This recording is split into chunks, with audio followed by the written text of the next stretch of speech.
저는 일단 돈을 많이 벌고 싶었고요. 그리고 하는 만큼, 잘하는 만큼 벌기 위해서 일반 직장이 아닌 제 사업. 근데 사업을 하려면 돈이 또 필요하는데 돈이 없었기 때문에 어떻게 보면 건강한 체력과 올바른 지식만 있으면 내가 하는 만큼 벌 수 있는 영업을 시작하게 됐습니다. 26살에 강원도에서 서울로. 저는 이 서울도 되게 중요한 게 지방에서 시작하는 것보다 이왕 시작할 거면 가장 잘하는 곳, 그리고 내 눈높이를 높일 수 있는 서울 강남에서 시작해야겠다라고 해서 상경하게 되었죠. 수많은 영업 세일즈 직군이 있는데 저는 유일하게 눈에 보이지 않는 상품, 무형의 상품을 파는 게 이 보험이잖아요. 그리고 보험에 대한 인식이 너무 안 좋았기 때문에 저는 오히려 이건 기회다. 가장 인식이 안 좋은, 대신 그만큼 많이 벌 수 있는 직군이 보험이었기 때문에 그러면 내가 보험을 내가 해서 인식을 바꿔야겠다, 이런 생각도 좀 있었던 것 같아요. 저도 보험을 누구보다 극혐했던 사람인데 보험이란 이 상품 자체는 나쁘지 않죠. 필요한 거죠. 우리가 자동차 사면 제일 먼저 가입하는 게 자동차 보험인 것처럼 보험은 우리 미래에 발생할 수 있는 리스크를 미리 준비해 주는 거기 때문에, 단 이 올바른 상품을 올바르지 않게 판매하는 사람들이 워낙 많았기 때문에 인식이 안 좋은 거죠. 보험이라는 상품은 반드시 필요한 거고 꼭 우리가 준비를 해야 되는 상품이긴 하지만 이 상품을 올바르게 세일즈하지 않았던 사람들이 워낙 많았기 때문에 이제 욕을 먹었죠. 왜 그러냐면 대부분 1년 안에 많이 그만두기 때문에 그렇습니다. 그러니까 믿고 가입했는데, 지인의 권유로 가입을 많이 했는데 그만두다 보니까, 또 장기 상품이기 때문에 초반에 빠지는 사업비, 이런 수수료가 많다 보니까 내가 해지하게 됐을 때 내가 냈던 원금보다 돌려받는 금액이 없으니까 당연히 피해를 받았다라고 생각할 수밖에 없는 거기 때문에 이건 당연한 것 같아요. 그래서 이 올바른 일을 올바르게 계속 잘 하는 것이 가장 중요하다. 저처럼 10년 이상 하시는 분들은 욕먹지 않겠죠. 제 사촌 조카가 있는데 어릴 때 그런 말 하더라고요. 나는 나중에 삼촌처럼 될 거야. 네. 우리가 보험일을 이렇게 건의받았을 때 다 싫어하잖아요. 불편해하고. 왜냐하면 다 주변에 실패한 사람들밖에 없기 때문에 그래요. 제 주변에 있는 사람들은 보험에 대해서 어떻게 생각할까요? 왜? 저는 보험으로 성공했고 지금도 계속 성장할 거고 성공할 거기 때문에 누가 그 일을 하느냐에 따라서 달라 보일 수 있다는 거죠. 저는 1년 차에 연봉 1억, 2년 차에 연봉 2억, 3년 차 때 연봉 3억을 달성했기 때문에 첫 해부터 잘했습니다. 영업 세일즈에서요, 이 대기만 성형은 없어요. 처음에 잘했던 사람이 계속 잘합니다. 타고난 게 아니라 정말 그만큼 노력을 했다라는 거죠. 저는 20대로 그때로 다시 돌아가서 다시 시작할 자신 있냐라고 하면 저는 없어요. 다시 돌아가고 싶지 않아요. 왜? 하루하루가 너무 지옥 같았거든요. 하루에 5명을 만나지 않으면 전 집에 들어가지 않았어요. 텐텐 법칙. 오전 10시가 되면 지점을 나간다. 저녁 10시가 되기 전까지 하루에 5명을 만나지 않으면 집에 들어가지 않겠다가 제 목표였기 때문에 저는 뭐 내일, 나중, 미래, 뭐 내년이 없었어. 저는 그냥 오늘 하루만 보고 살았어요. 오늘 하루 내가 5명 무조건 만나서 일 얘기를 한다. 이걸 채우지 않으면 집에 들어가지 않았거든요. 이렇게 1년을 살았더니 그때부터 제 인생이 바뀌었죠. 왜? 고객이 100명이 넘게 됐거든요. 고객이 100명이 넘으니까 이때부터 점점점 제 이 영업 비즈니스가 수월해지기 시작하더라고요. 왜? 나를 도와주는 사람들이 많아지기 시작하니까. 그래서 제 고객층 대부분이 이제 저랑 비슷한 20대, 30대, 20대에서 30대의 나이 비슷한 친구들이 많았죠. 또래. 20, 30대 사회초년생들. 저는 모르는 분들한테 돌방 영업, 뭐 개척 영업 절대 안 했어요. 그러니까 오로지 제가 상담을 해드린 분한테 반드시 상담이 끝나고 나면 저는 소개를 받았어요. 계약을 하고 안 하고 이 계약 유무가 저한테 중요한 게 아니라 제가 시간을 내서 이분에게 정보 전달을 한 거잖아요. 보험에 대해서. 계약을 했든 안 했든. 저는 계약을 하는 것보다 소개가 더 중요하다고 배웠어요. 저는 상담비로서 소개를 항상 받았거든요. 그래서 항상 제가 상담을 해드린 분한테 무조건 소개를 받아서 소개로 계속 이 미팅 약속을 잡아 나갔죠. 그래서 상담이 끝나면 저는 이분한테 무조건 3명을 소개받았습니다. 저는 소개를 받은 분들을 항상 전화드리는 날짜가 월요일하고 목요일 날 있었어요. 네. 매주 월요일하고 목요일 날. 소개는요 3일 안에 연락해야 돼요. 그러니까 소개를 시켜주신 분한테 미리 말씀을 드리는 거죠. 제가 오늘이 화요일이니까 이틀 뒤 목요일 날 제가 오늘 소개해주신 분들 제가 연락해보겠다. 대신 그 전에 딱 2가지만 미리 말씀해 주세요. 이건 정말 꿀팁인데 이 2가지는 뭐냐?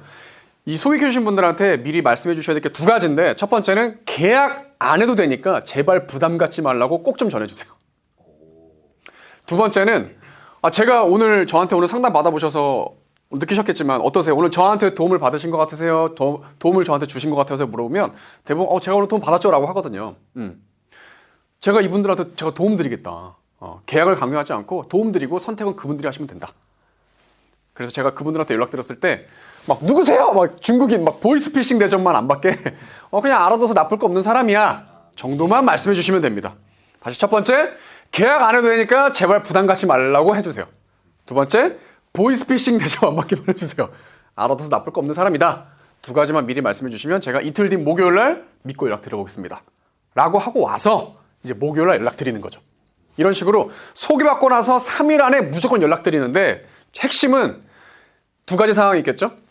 그 소개해 주신 분이 약속대로 미리 말씀해 주셨거나, 두 번째는 말씀을 안 해주셨거나, 이 두 가지 상황일 건데, 제 수많은 경험상 미리 말씀을 해주셨든 안 해주셨든 크게 상관없습니다. 어쨌든 이 주선자의 이름을 제가 거론하면서 중간에 소개자가 있기 때문에 처음 전화드렸을 때 이 소개자의 이름을 많이 거론해야 돼요. 그래야 저한테 함부로 못 하거든요. 어쨌든 중간에 소개자가 있으니까. 그냥 모르는 사람한테 전화한 게 아니잖아. 중간에 소개자가 있기 때문에 나는 그 사람 믿고 연락드렸다 라고 연락을 드리는 거기 때문에 어쨌든 저한테 함부로 못 하죠. 물론 확률입니다. 그래서 10명 전화하면 약속 잡히는 게 많아야 한두 명이에요. 나머지 8, 9명 안 잡혀요, 약속이. 그럼 대신 저는 그분들을 포기하지 않고 그 이후에도 계속 정기적으로 안부 연락을 드렸어요. 제 경험상 6개월에서 1년 정도를 끊임없이 잊을만 하면 한 번씩, 한 달에 한 번씩 정도로 연락을 드리면 나중에 신뢰가 쌓여서 그때 필요할 때 저한테 연락을 주시더라고요. 그래서 핵심은 3일 안에 바로 전화하고, 소개자가 연락을 했든 안 했든 중요하지 않다. 제일 중요한 건 내가 전화했을 때 나의 목소리, 말투, 태도, 억양, 이 기세가 중요한 거예요. 제가 통화를 어떻게 하냐에 따라서 그분이 저와 약속을 잡거나 안 잡히거나가 결정되기 때문에 소개자가 얘기를 해놓고 안 했고는 크게 중요하지 않다. 저는 연애나 세일즈나 똑같다고 보거든요. 사람이 누구한테 하는 거죠? 사람한테 하는 거잖아요. 본질은 똑같다라는 거예요. 그 우리가 연애에서도 정상적인 연애가 이루어지려면 이성에 뭘 얻어야 되나요? 두 글자? 신뢰죠. 호감도 필요하지만 신뢰. 계약도 마찬가지라는 거죠. 고객님이 우리한테 계약을 하시려면 이 판매자한테 뭘 얻어야 되죠? 두 글자? 호감도 필요하고, 두 글자? 신뢰라는 거야, 결국. 피플 비즈니스에서 결국 가장 중요한 본질은 신뢰다라는 거죠. 신뢰. 그래서 이 고객분을 만났을 때 연애하듯이 하면 됩니다. 연애하듯이. 너무 부담을 줘서 안 되고. 그래서 저는 이 세일즈 프로세스 7단계라는 게 있어요. 7단계. 7단계. 세일즈 프로세스 7단계. 처음 고객 발굴을 한다. 이성 발굴을 해야겠죠? 자, 두 번째, 전화를 해서 약속을 잡는다. 약속을 잡아야겠죠? 지금은 카톡으로도 잡지만. 자, 세 번째가 이제 1차 미팅이죠. 처음 만난 거야. 첫 대면. 그래서 1차 미팅을 통해서 이제 관계를 형성하고 팩트 파인딩, 정보를 수집하는 거죠. 그때는 이제 정보를 수집하고 이 사람의 니즈를 파악하고, 핵심은 겁을 줘야 됩니다. 왜냐면 2차 약속 때 내가 이제 클로징, 제안을 해야 되기 때문에 2차 약속을 잡기 위해서 뭔가 이 사람이 나를 만날 수밖에 없게끔 만들어야겠죠. 보험이라고 하는 것은 미래에 대한 준비잖아요. 예를 들어서 가령 뭐 연금이다. 은퇴 준비, 노후 준비를 지금 하지 않으면 큰일 난다 라는 걸 1차 때 겁을 주는 거죠. 당신이랑 비슷한 또래에 있는 사람들은 이걸 다 하고 있는데 당신은 안 하고 있네요? 이게 가장 좋습니다. 비슷한 직군의 나이대의 사람들은 이걸 다 하고 있는데 당신만 없다. 불안하게 만드는 거죠. 그래서 2차 미팅 때 그럼 제가 준비해서 올 테니까 그때 만나서 제가 도움을 드리겠다. 그래서 1차 때는 겁을 주고 2차 미팅 약속을 잡고 헤어져야겠죠. 연애할 때도 마찬가지죠. 헤어지기 전에 이제 2차 제안을 하죠. 다음에 영화 한 편 보실까요? 이렇게. 그 다음 단계가 이제 두 번째. 그러니까 겁이라는 것이 막 이 사람에게 무섭게 막 이런 게 아니라 니즈 관계, 필요성을 느끼게 하는 거죠. 이거 내가 들어봐야겠다. 관심이 없었는데 내가 미팅하면서 들어보니까 이거 한번 내가 들어봐야겠네. 이렇게 필요성, 니즈 관계를 시키는 것을 이제 제가 겁준다라고 얘기하거든요. 사람은 늘 선택을 나중으로 미루려고 하거든요. 왜? 지금 당장 내가 필요한 게 아니거든. 그런데 그래서 늘 나중으로 선택을 미루기 때문에 이 사람이 필요하게끔 필요성을 환기시켜야 된다. 그걸 1차 미팅 때 꼭 선행을 해야 된다는 거죠. 네. 그리고 나서 이제 2차 미팅이 이루어지는 거죠. 2차 미팅 때는 만나서 1차 미팅 때 이제 대화 나눴던 걸 다시 한번 정리하고 그래서 필요한 게 이 상품입니다라고 이제 클로징을 하는 거죠. 프로스펙팅, TA 1차, 그쵸? 네. 그래서 2차 미팅과 이제 클로징까지 합쳐가지고 4, 5단계가 진행이 되고 이제 6단계가 근데 유일하게 세일즈랑 연애가 다른 게 하나 있어요. 6단계인데 바로 소개 요청입니다. 제가 아까도 말씀드렸다시피 상담을 진행했으면 계약 유무랑 상관없이 저는 소개를 무조건 받았는데 우리 연애에서는 소개 요청하면 되나 안 되나? 안 되겠죠. 당신과 같은 좋은 사람을 또 만나고 싶습니다라고 하면 안 되잖아. 유일하게 세일즈와 연애 중에서 다른 게 이제 소개 요청입니다. 6단계. 마지막 7단계가 뭐다? 고객 관리입니다. 고객 관리. 내 고객이 되신 분을 이제 관리하는 과정을 마지막 7단계. 우리 연애에서도 마찬가지죠. 내 애인이 된 사람 관리 잘해야겠죠. 근데 대부분 이 연애가 오래 지속되지 못하는 이유는 뭘까요?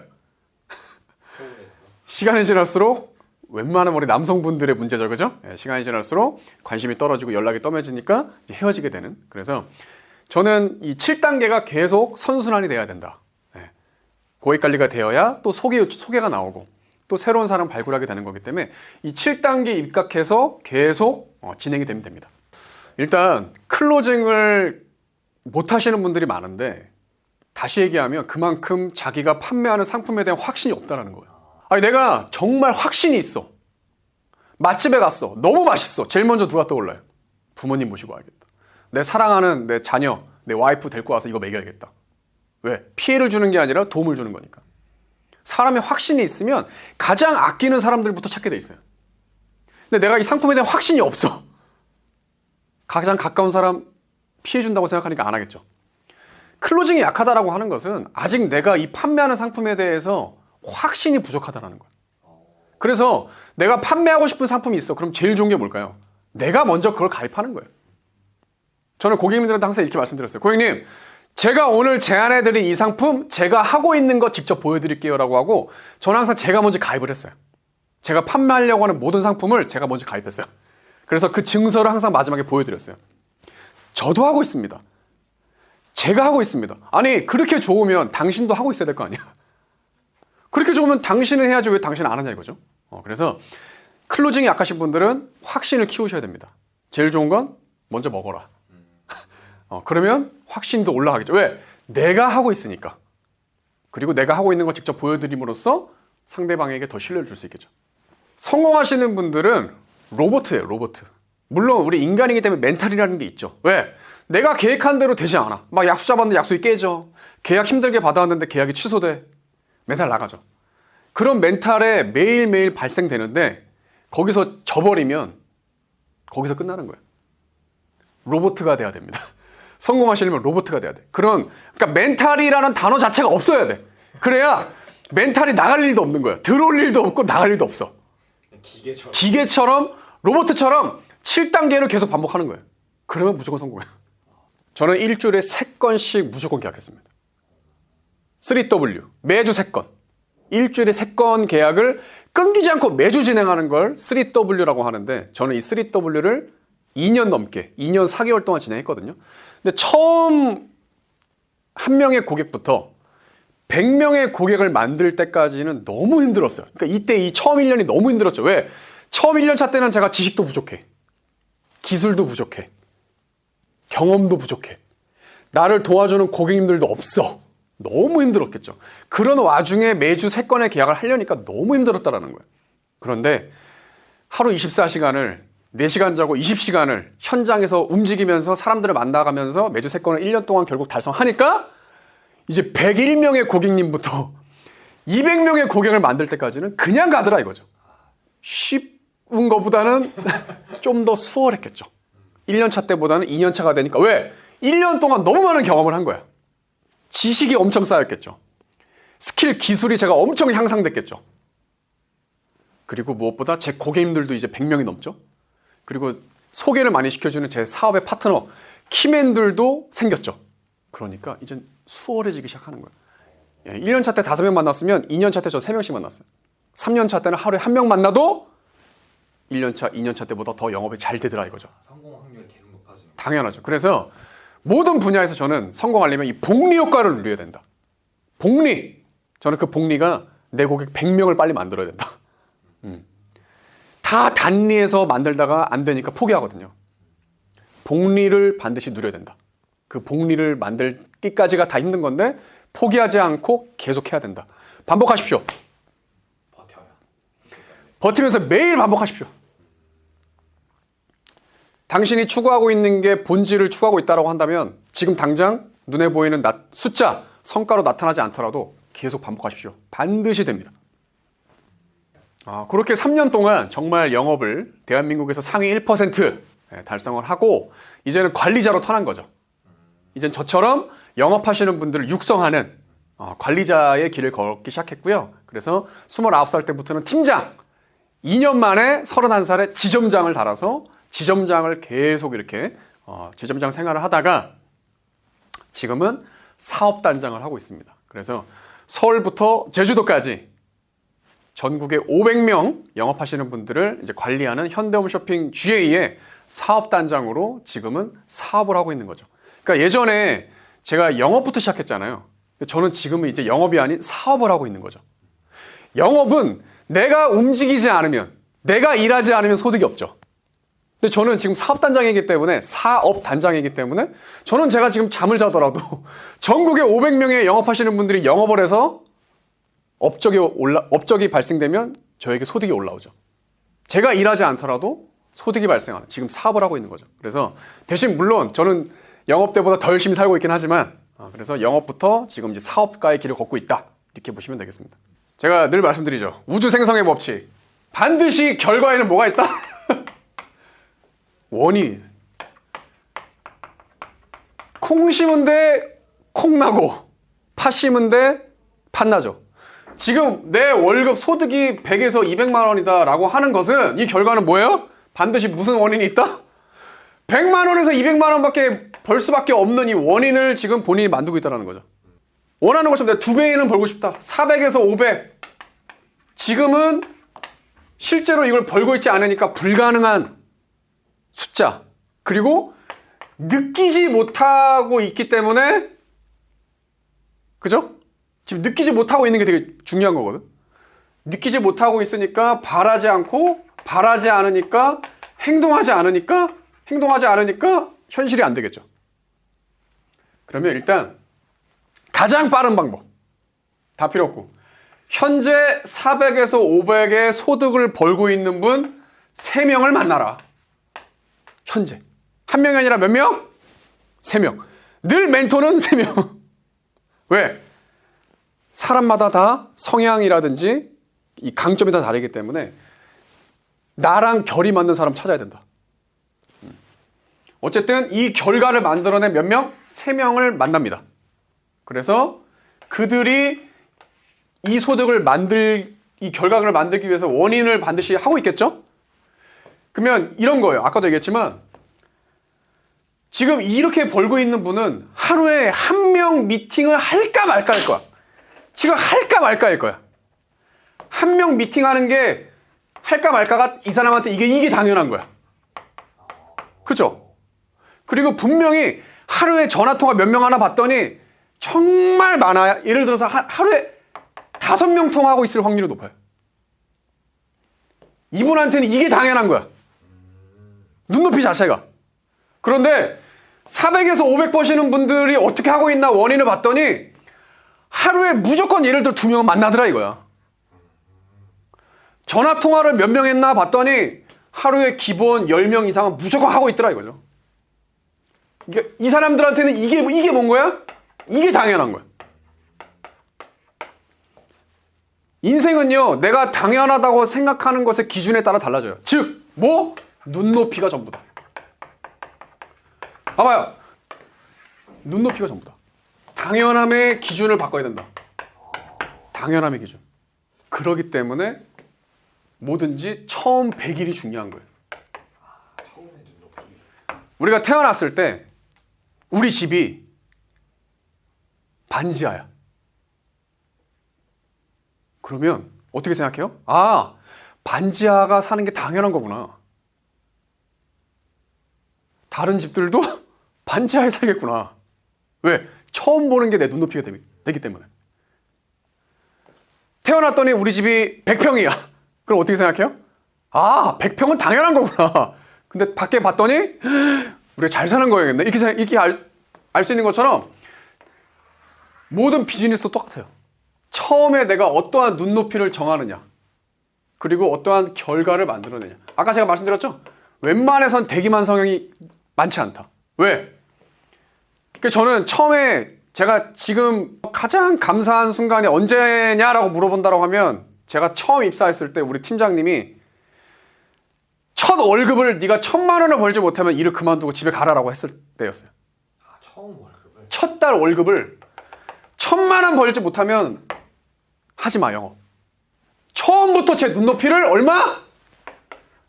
1,000만 원을 당연한 거로 만들어줬거든요. 이게 그냥 당연한 거야, 나는. 이렇게 막 차근차근 100만 원, 200만 원 이렇게 가는 게 아니에요. 처음부터. 왜? 봐봐요. 그러면 내가 첫 달에 1,000만 원이라고 하는 업적을 달성하려면 이 원인을 어떻게 만들어야 되냐 이거죠. 그러니까 하루에 최소 5명을 만나야 돼. 하루에.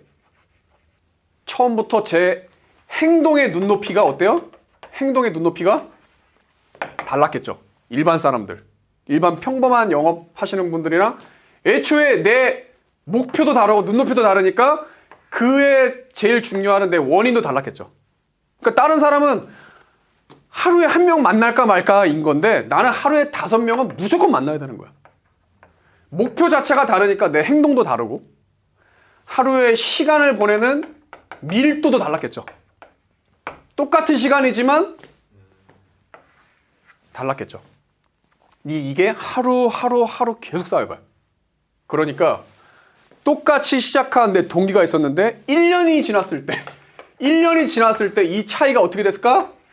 이렇게 차이가 나는 거죠. 저는 이제 뭘 누리기 시작하죠? 복리. 이 친구는 1년이 지났지만 아직도 달린 거야. 시간이 지날수록 어때요? 격차는 더 벌어질 수밖에 없다, 나는. 그래서 처음 1년, 더 짧게는 6개월, 더 짧게는 3개월, 바로 이 처음 100일 동안 이 눈높이, 즉 습관을 어떤 걸 형성하느냐에 따라서 달라집니다. 1년을 봅니다. 1년. 그러니까 1년 이하인 분들은 아직은 그래도 기회가 있다고 생각해요. 아직은 이 도화지가 좀 흰색 바탕이 많은 거야. 그래서 색깔을 입히면 그걸 받아들일 준비가 돼 있는. 근데 이제 1년 이상이 됐다. 그럼 이제 어때요? 1년 동안 자신한테 색깔이 많이 씌어 있겠죠. 행동, 안 좋은 습관, 안 좋은 낮은 눈높이, 이런 게 이제 본인만의 색깔에 갇혀 있으니까 알려준 대로 잘 할까 안 할까요? 20살 애한테 이거 이렇게 하라고 잘 해 안 해? 안 하잖아. 왜? 자기 색깔. 이때는 진짜 완전 그냥 뭐라고 해야 될까? 환골탈태 하는 개조가 돼야 된다. 진짜 인간 개조가 돼야죠. 완전 내가 바꿀 마음가짐을 갖지 않는 한 쉽게 바뀌지 않죠. 그래서 제가 얘기하는 거예요. 대기만성은 별로 없다. 제 경험상 물론 정말 가끔씩 있긴 하는데, 그러니까 확률상 많지 않다는 거예요.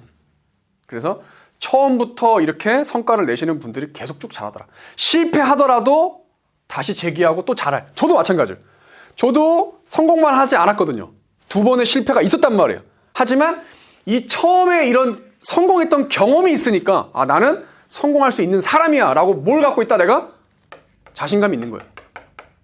실패하는 상황이 와도, 아, 나는 또 일어날 수 있어 라는 나에 대한, 스스로에 대한 뭐가 있죠? 저는 믿음이 있는 거야. 믿음. 그런데 계속 어중간한 실적만 내시는 분들은 뭐가 없어? 자신을 믿지 않아요. 소득이 낮으신 분들은 뭐가 없다? 자신에 대한 믿음이 없어. 자신에 대한 믿음조차 없어. 아니, 자기가 자신 안 믿어주는데 누가 바꿔주냐 이거죠. 그래서 믿음을 가지셔야 됩니다. 그리고 완전 바뀌고 싶다? 진짜 완전 바뀌어야 됩니다. 바뀌지 않으면 절대 바뀌지 않는다. 그래서 이미 400에서 500 버시는 분들을 만나서 그분들이 하고 있는 걸 배우고 똑같이 따라야 된다. 안 될 수가 없겠죠. 그러니까 제가 성공만 했던 사람이 아니라 19년도에 쫄딱 망해서 실패를 했었거든요. 월급 70만 원을 받았던 사람인데 그때 자필일기와 더불어서 이제 새로 시작한 루틴이 바로 확언을 하기 시작했습니다. 그러니까 저의 좋은 글귀를 매일 이제 말로써 암시를 하는 거죠. 아침에 잠에서 깼을 때 이제 확언을 하기 시작하는 거죠. 나는 살아있음에 이미 성공했다. 나는 억세게 운이 좋은 사람이다. 나는 김기복, 이명희 부모님의 자랑스러운 아들이자 김소연의 든든한 남편이다. 나는 불가능한 꿈을 갖고 매일 순간에 최선을 다해 몰입하는 삶을 살겠다. 나는 무한한 긍정과 뜨거운 열정의 에너지를 나누며 선한 영향력을 전달하겠다. 나는 반드시 성공한다. 나의 성공은 올해 12월까지 월 3억을 버는 것이 나의 성공이다. 나는 내가 생각하고 기록하고 말하고 행동한 대로 전부 이뤄왔고 앞으로도 전부 이룰 것이다. 나는 반드시 성공한다. 내가 김영준이다를 아침에 말로 하고 시작하는 겁니다. 이게 바로 확언입니다. 그리고 잠들기 전에 한 번 더 합니다. 저는 인생은 아까도 말씀드렸다시피 생각하는 대로 되는 거잖아요. 내가 생각한 대로 행동하는데 여기서 추가해야 될 게 바로 이 말하는 겁니다. 생각하고 기록하고 말까지 하게 되면 더 현실이 될 확률이 올라갑니다. 저는 매일 자필로 일기 쓰면서 저 자신과 생각하고 대화를 나누고 매일 말로써 저지르는 거죠. 월 3억을 달성하기 위해서 매일 말하니까 제가 이 뇌가 끊임없이 이 목표를 계속 달성하기 위해서 자는 동안에도 무의식 속에서도 계속 월 3억을 달성하기 위해서 계속 생각한다는 거예요. 내가 뭘 해야 되지 그러려면. 그렇죠. 저의 뇌는 오로지 온통 제 목표에만 몰입할 수 있게끔 계속 인위적으로 제가 만드는 거죠. 말로써 또 기록함으로써. 저는 여러분들도 성공하시려면 반드시 자신만의 좋은 글귀를 적고 매일 아침에 일어나자마자 확언을 반드시 해라. 그리고 좋은 글귀를 내가 말로 하니까 기분이 좋아진단 말이에요. 아침에 일어났을 때는 어쨌든 더 자고 싶은 이 본능을 이겨내는 거기 때문에 긍정보단 부정이겠죠. 이 부정의 감정일 때 좋은 글귀, 확언을 함으로써 기분 좋게 만들어주고 그리고 하루를 시작한다. 더 자고 싶잖아, 인간은. 본능이기 때문에. 근데 그 본능을 깨고 내가 일어났기 때문에 기분이 좋지 않단 말이죠. 그 상태일 때 바로 기계처럼, 로봇처럼 바로 뭘 한다? 확언을 반드시 해라. 확언하고 하루를 시작해라. 시각화의 중요성에 대해서 알려드려요. 시각화. 왜 시각화가 중요하냐? 왜 눈에 보이는 게 중요하냐? 자, 미라클 모닝도 뭐예요? 좋은 글귀를 아침에 보고 시작하는 거잖아. 제 와이프가 나이가 있으니까 이제 건강 챙기라고 비타민제를 사줬어. 근데 제가 매일 그걸 잊어먹고 안 먹는 거예요. 왜? 눈에 안 보이니까. 그래서 어떻게 했냐? 현관문 앞에 그 약을 항상 놔. 그러면 아침에 항상 출근할 때 눈에 보이니까 어때요? 아, 비타민. 매일 아침에 챙겨 먹게 되더라고요. 지금은 종용됐지만 백종원의 골목식당 보면 어때요? 괜히 배고파져 안 고파져? 야식이 생각나 안 나? 괜히 안 봤으면 시켜 먹을지 않을 야식을 실행하더라 이거죠. 왜? 눈에 보였으니까. 맛있는 음식이. 하필 이 시간, 늦은 시간에, 그치? 그만큼 내가 뭘 보느냐가 뭐에 연관이 되더라? 내 생각에 바로 영향을 주더라. 생각은 뭐로 이어지죠? 맛있는 걸 보니까 배고파. 갑자기 나도 족발이 땡기네. 족발을 생각하고 배달의 민족을 어플을 열어서 실행을 하니까 이건 이제 살로 가고 결과가 되는 거죠. 예. 그만큼 그러니까 백종원의 골목식당을 내가 그 시간에 안 봤으면 족발을 생각할 일도 없고 야식을 시킬 일도 없었겠죠. 시각화가 중요한 거다. 그래서 저는 제가 늘 원했던 것을 늘 현실로 이루었어요. 뭐로? 시각화로. 근데 미래잖아요. 그죠? 내가 원하는 건 현재가 아니라 뭐야? 미래잖아. 미래. 그럼 미래를 현재로 끌어와야 되잖아. 그래서 저는 어떻게 했냐? 가령 이런 거예요. 제가 예를 들어서 원하는 차가 있어. 포르쉐를 타고 싶어. 포르쉐를 타고 싶은 미래가 있어. 그럼 어떻게 하면 될까요? 포르쉐 매장에 가는 거죠. 그래서 원하는 차를 뭐 한다? 느껴라. 느끼고 차 앞에서 사진을 딱 찍어. 누구 차 있냐? 내 차 있냐? 내 차 있냐? 시각화. 이거를 이 찍은 차 앞에서 찍은 사진을 어떻게 해? 매일 보는 거예요. 그리고 매일 보면서 저는 항상 제가 원하는 내가 이때 사겠다. 항상 D-Day가 있어야 된다. 뭐라고? D-Day. 제 스케줄러에 이 사진을 그 날짜에 붙여놔요. 이때 사야겠다. 그래서 힘들 때마다 이 사진을 봅니다. 그러면서 이겨내는 거죠. 이겨낸다. 그래서 저는 보험 영어 시작하고 정말 힘들었을 거 아니야. 얼마나 힘들었겠어, 솔직히. 상상할 수 없을 정도로 힘들었지. 남들은, 여러분들이 상상할 수 없는 느낌을 나는 받았을 거 아니야. 어떻게 이겨냈을까요? 제 부모님 사진 보고 이겨냈어요. 1억 드려야 돼. 시각화. 그래서 제 스케줄러 맨 앞에 누가 있는 거예요? 부모님 사진이 있는 거예요. 진짜 내가 오늘 이렇게 자존감이 무너지고 지인들한테 무시당하고 약속이 깨지고 바람 맞았지만 내 스케줄러 맨 앞에 있는 부모님 사진 보면서 이겨내자. 일기 쓰면서 이겨낸 거예요. 매일. 포기하지 않고. 내 눈앞에 부모님은 안 계시지만 내 스케줄러 앞에 있는 부모님 사진을 보면서 시각화. 지금의 시련과 위기를 이겨낼 수 있었던 거죠. 그래서 눈에 보이는 게 정말 중요하다. 시각화. 그래서 늘 좋은 것만 보고 이로운 것만 보시고 안 좋은 것은 피하자. 일부러라도. 그래서 저는 항상 말도 되게 중요하지만 이 시각화의 중요성에 대해서 알려드렸습니다. 그래서 항상 일부러라도 내가 좋은 곳으로 내 눈을 노출시켜야 되거든요. 그래서 제가 항상 하고 있는 게 뭐죠? 바로 이 미라클 모닝방인 거죠. 아침에 눈을 딱 떴을 때 좋은 글귀에 나를 시각화! 좋은 글을 노출시켜서 그걸 읽으면서 좋은 생각을 하게끔 하는 거죠. 매일 아침의 시작. 하루에 가장 중요한 게 아침이잖아요. 아침에 좋은 생각과 좋은 텐션을 갖고 하루를 시작하게끔 제가 도와드리기 위해서 어떻게 보면 재능 기부로 이 무료 미라클 모닝방을 운영하고 있는 거다. 그래서 시각화가 중요하다.